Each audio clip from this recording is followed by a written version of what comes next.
प्यारे विद्यार्थियों, नमस्कार। हम लोग हिंदी साहित्य के सेकंड पेपर में एकांकी के बारे में पढ़ रहे हैं। कल हमने एकांकी के तत्व के बारे में चर्चा की थी। 8 तत्व होते हैं एकांकी के। आज हम लोग इससे आगे चर्चा करेंगे।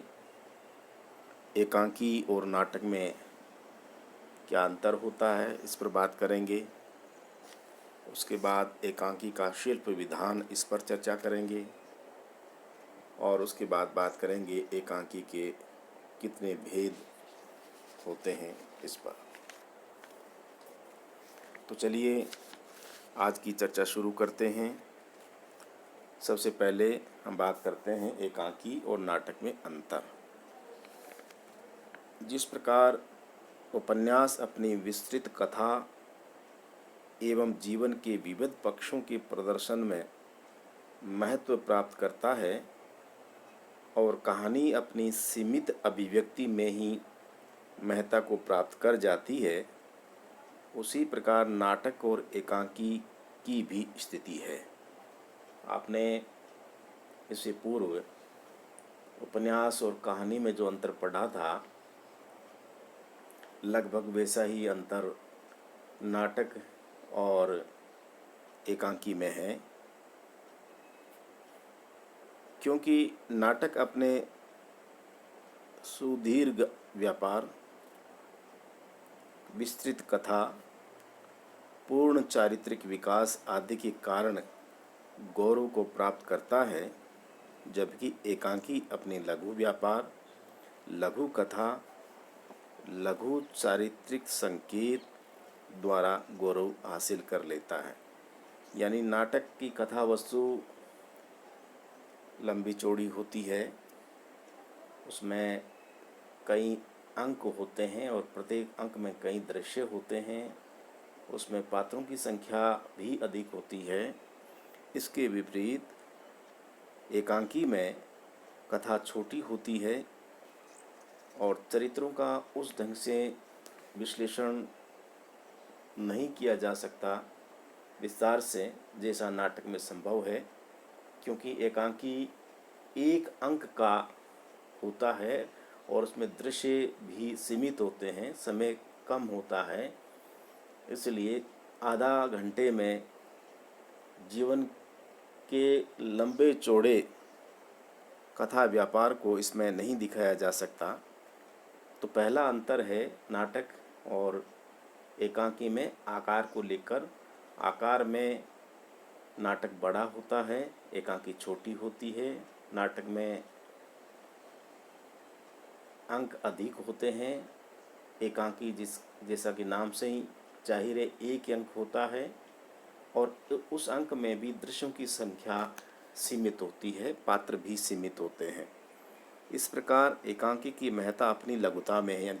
एकांकी छोटी होती है जितनी, उतनी ही ज़्यादा प्रभावशाली होती है अपने सीमित कार्य व्यापार में, अपने सीमित चरित्र चित्रण में है और अपने संक्षिप्त विचार अभिव्यक्ति में है। यानी एकांकी आकार, प्रकार, पात्र, दृश्य, अंक सब में नाटक से छोटी होती है।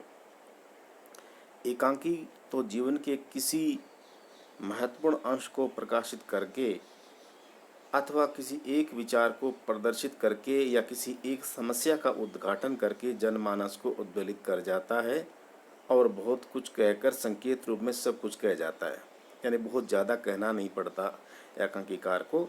एकांकीकार केवल संकेत करता है, इशारा करता है और उससे दर्शक या जो पाठक है इस एकांकी के, वे उस इशारे को पकड़ करके जो संवेदना, जो विचार एकांकीकार प्रकट करना चाहता है, उस तक पहुंच जाते हैं।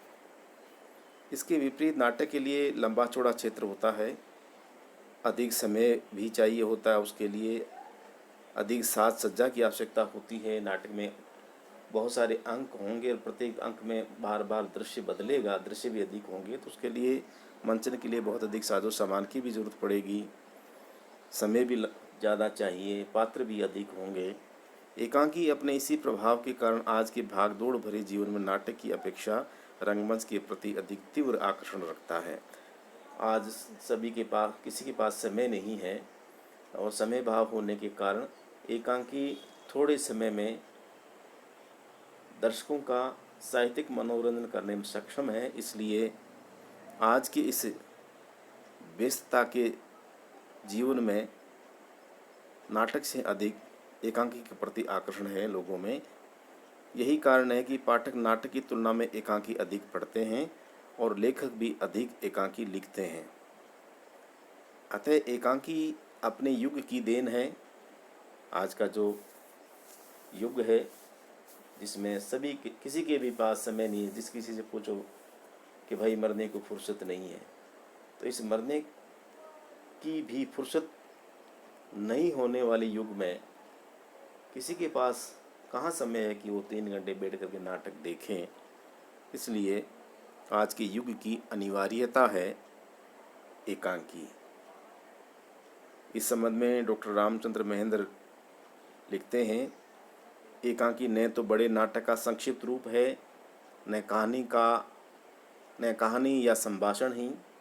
यानी एकांकी कोई ऐसी विधा नहीं है कि नाटक 3 अंक का है तो 1 अंक को रख दिया तो एकांकी होगी, यानी उसको छोटा कर दिया या उसमें से कुछ दृश्य ले लिए तो एकांकी होगी, ऐसा नहीं है। यह एक स्वतंत्र कला है और शिल्प विधि की दृष्टि से नाटक के समीप है और सीमा की दृष्टि से कहानी के निकट है। जहाँ तक समय सीमा का सवाल है, ये कहानी के निकट है, और जहाँ तक शिल्प का सवाल है, ये शिल्प अपने शिल्प विधान में, रचना विधान में ये नाटक के करीब हैं। अब हम आगे चर्चा करेंगे एकांकी के शिल्प के बारे में, यानी एकांकी की जो रचना है वो किस प्रकार से की जाती है और उसके लिए किस किस बात का, किन किन बातों का एक एकांकीकार को ध्यान रखना जरूरी होता है। तो चलिए इस पर बात करते हैं। यद्यपि एकांकी के तत्व गद्य की अन्य प्रमुख विधाओं, जिनमें से प्रमुख है नाटक, कहानी, उपन्यास आदि के समान ही है, तथापि आकार की लघुता एवं प्रभावशीलता की दृष्टि से एकांकी का रचना विधान अपनी अलग पहचान रखता है। अपने लघु आकार के कारण इसका जो रचना विधान है, शिल्प विधान है, वह अन्य इन विधाओं से, चाहे नाटक हो, कहानी हो, उपन्यास हो, इनसे भिन्न है। एकांकी के रचना विधान में सभी तत्वों का संयोजन इस प्रकार अपेक्षित है कि एकांकी की मूल संवेदना को त्वरा के साथ कलात्मक ढंग से चरम सीमा तक पहुंचाया जा सके। एकांकीकार को इस बात का हमेशा ध्यान रखना होता है कि उसकी जो मूल सीमा संवेदना है वो कम से कम समय में चरम सीमा तक कैसे पहुंचाई जाए, और उसके अनुरूप जो शिल्प होगा वो ही एकांकी के लिए लाभदायी होगा। इस संदर्भ में उदय शंकर भट्ट का कथन बहुत ही उपयुक्त प्रतीत होता है। वो लिखते हैं, एकांकी नाटक एक गतिमान ध्येय लेकर चलता है। वह बाण से चिड़िया की आंख बेधने वाले अर्जुन की तरह एकाग्रता, तन्मयता का ध्यान लेकर चलता है। यानी एकांकीकार के पास एक ही संवेदना होती है और उस संवेदना को भी प्रारंभ, विस्तार और चरम तक ले जाना उसका मुख्य उद्देश्य होता है।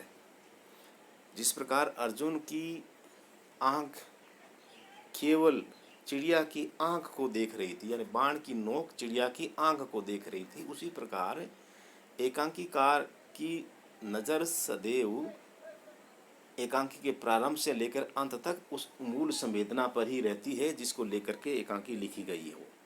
नाट्यकार प्रारंभ में आवश्यक सामग्री प्रस्तुत करके चरित्र चित्रण को समाद चेष्टा भाव भंगी के सारे दिखलाता है और बीच अथवा अंत में ऐसी अवस्था आकर उपस्थित हो जाती है जहां घटना तीव्र वेग से गतिमान होने लगती है और एक धक्के की तरह या तो रुक जाती है जिसे देखकर दर्शक अभिभूत हो उठता है या फिर वह और आगे चलती है और परिणाम दिखाकर समाप्त हो जाती है।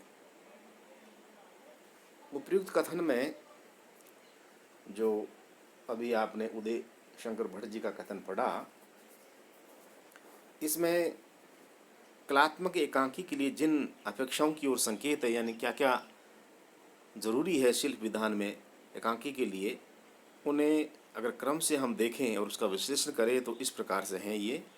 पहला है अपने सीमित आकार, यानी आकार हमेशा छोटा ही रहेगा एकांकी का, और लघु कलेवर की वजह से एकांकी में मात्र एक सुव्यवस्थित आकर्षक घटना का वर्णन होना चाहिए। यानी एकांकी की पहली शर्त है कि उसमें किसी एक ही घटना, एक ही प्रसंग, एक ही संवेदना, एक ही भाव और एक ही विचार का चित्रण होना चाहिए। उसमें गौण कथाओं के लिए अवकाश नहीं है। जैसे हम लोग रामायण पढ़ते हैं तो रामायण में पता नहीं भगवान राम के साथ साथ कितने पात्रों की और कथाएं साथ साथ चलती है, ऐसा एकांकी में संभव नहीं है। एकांकी में मुख्य पात्र के साथ घटित मुख्य घटना का ही वर्णन प्रारंभ से अंत तक होना चाहिए। एकांकी में दूसरा जो क्रम है इसका, एकांकी में इस दृष्टि से गति वक्रता का महत्व अपरिमेय है, अर्थात घटना के किसी अंश का ऐसा चमत्कारपूर्ण वर्णन या चित्रण किया जाता है जिसकी संभावना पूर्व में विरल ही होती है, किंतु इस गति वक्रता में कार्य कारण संबंध होना अनिवार्य है। यानी कोई भी घटना घटित हुई उसके पीछे रीजन, कारण क्या था, इसको ध्यान में रखना हमेशा जरूरी होता है। तीसरा है नाटक के विकास में कथानक की 3 अवस्थाएं होती है। पहले प्रारंभ, फिर उसका विकास और आखिर में चरमोत्कर्ष, जिसको हम लोग क्लाइमेक्स बोलते हैं।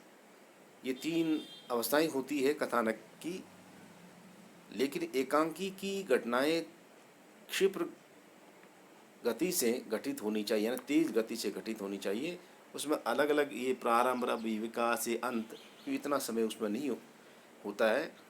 तीव्र गति से वो घटनाएं घटित हों ताकि एकांकी निर्धारित थोड़े से समय में अपनी चरम परिणति तक पहुंच करके समाप्त हो जाए। चौथा है एकांकी में पात्रों की संख्या सीमित होती है। भाई आधे घंटे में एकांकी को दिखाना है मंच पर, तो आधा घंटे में कितने पात्र आ सकते हैं उसमें? अगर एक बहुत ज़्यादा पात्र आ जाएंगे तो एक एक पात्र को एक एक मिनट का समय भी नहीं मिलेगा। लेकिन पात्रों की संख्या सीमित हो ये तो जरूरी है ही, लेकिन उन पर पड़े दबावों से उत्पन्न संघर्ष का चित्रण मनोवैज्ञानिक धरातल पर होना चाहिए ताकि वस्तु में कौतूहल व तीव्रता का संचार हो सके। यानी एकांकी में जो पात्र अभिनय करने आए वो उनके उनकी मनोदशा का चित्रण इस रूप में होना चाहिए कि वो सांकेतिक रूप से उसके मन में जो द्वंद्व चल रहा है वो दर्शकों तक पहुंचाने में सफल हो। इस चीज़ का भी ध्यान रचना विधान में, एकांकी के रचना विधान में एकांकीकार को रखना चाहिए। 5वां, एकांकी के कथोपकथन सहज सरल हों, बहुत छोटे हों, लंबे लंबे संवाद या लंबे छोटे डायलॉग का समय नहीं होता है उसमें, और ऐसे होने चाहिए जो वस्तु को त्वरित गति देने में सक्षम, वस्तु यानी जो कथा वस्तु चल रही है, जो कहानी बढ़ रही है आगे, उसको आगे बढ़ाने में सक्षम हो। साथ ही जो पात्र हैं उनकी चारित्रिक विशेषताओं का भी उद्घाटन हो सके, यानी पात्र की चरित्र की विशेषता का पता चल सके, ऐसे संवाद होने चाहिए उसमें। भाषा शैली प्रभावी होनी चाहिए ताकि जब संवाद पात्र बोले तो उसका अपेक्षित प्रभाव दर्शकों पर पड़े। अगला 6ठा पॉइंट है, यद्यपि एकांकी के लिए दृश्य विधान की संख्या निश्चित नहीं है। यानी ये तय नहीं है कि एकांकी होता तो एक अंक में ही है, लेकिन उसमें दृश्य कितने होने चाहिए, 1, 2, 4, 5, 7, ऐसा तय नहीं है कोई। लेकिन फिर भी अगर ये एक ही दृश्य में समाप्त हो जाए तो बहुत ज़्यादा प्रभावशाली होती है एकांकी। और अगर दृश्य ज़्यादा होंगे तो कम समय में उसको समाप्त करना संभव नहीं हो पाएगा। इसलिए एकांकी में एक ही अंक और एक ही दृश्य रखा जाना चाहिए। कतिपय कतिपय विद्वान एकांकी में संकलन त्रय पर बहुत बल नहीं देते, लेकिन इसका होना आवश्यक है।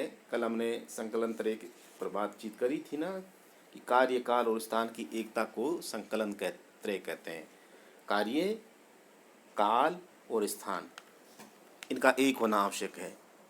लेकिन कुछ लोग कहते हैं कि इसकी ज़रूरत नहीं है, कुछ बहुत ज़्यादा बल देते हैं इस पर, लेकिन इसका होना आवश्यक है, क्योंकि काल, स्थान और घटना की एकता से ही कार्य की गति बाधित नहीं होती और एकांकी कार अपने मूल उद्देश्य तक पहुंच पाता है, उसको मूर्त रूप दे पाता है। 8वां और अंतिम पॉइंट है, ये सच है कि एकांकी की रचना रंगमंच की दृष्टि से की जाती है। यानी एकांकीकार जब एकांकी लिखता है तो उसकी नज़र में सबसे पहले रंगमंच होता है, यानी स्टेज होता है कि स्टेज पर इसको मंचन किया जा सकेगा या नहीं, इसका मंचन हो सकेगा या नहीं, इसका ध्यान रखता है एकांकीकार हमेशा। और साथ ही उसका उद्देश्य होता है मनोरंजन। लेकिन जो एकांकीकार एकांकी की मूल संवेदना को जीवन के किसी महान उद्देश्य से जोड़ने में सफल होते हैं, वे चिरकाल तक पाठकों, दर्शकों की स्मृति पटल पर छाए रहते हैं। एकांकीकार केवल मनोरंजन करे इसके उद्देश्य से एकांकी लिखेगा तो वो कालजयी नहीं होगी, दीर्घजीवी नहीं होगी। मनोरंजन के साथ साथ एकांकी की जो मूल संवेदना है वो मनुष्य जीवन के किसी महान उद्देश्य से अगर जुड़ी हुई हो और उस संदेश को एकांकीकार पात्रों के माध्यम से, संवाद के माध्यम से पाठकों तक या जो दर्शक देख रहे हैं मंच के सामने बैठे उन तक पहुंचाने में अगर सक्षम हो जाता है तो वह एकांकी दीर्घजीवी होती है, लंबे समय तक लोग उसको याद रखते हैं। तो प्यारे बच्चों, आज हमने एकांकी और नाटक में क्या अंतर है इसके बारे में चर्चा की। उसके बाद में ये चर्चा की कि एकांकी के शिल्प विधान, एकांकी का शिल्प विधान कैसा होना चाहिए और एकांकीकार को एकांकी के रचना विधान में किन किन बातों का खास ध्यान रखना चाहिए, इस पर बातचीत की। मेरी इच्छा थी आज एकांकी के भेद पर भी चर्चा करें, लेकिन क्योंकि समय की अपनी सीमा होती है इसलिए आज बस इतनी चर्चा करेंगे। कल फिर आगे एकांकी के बारे में और चर्चा करेंगे और जानेंगे एकांकी के कितने भेद होते हैं। तो बस आज इतना ही, कल फिर मिलेंगे, तब तक के लिए नमस्कार।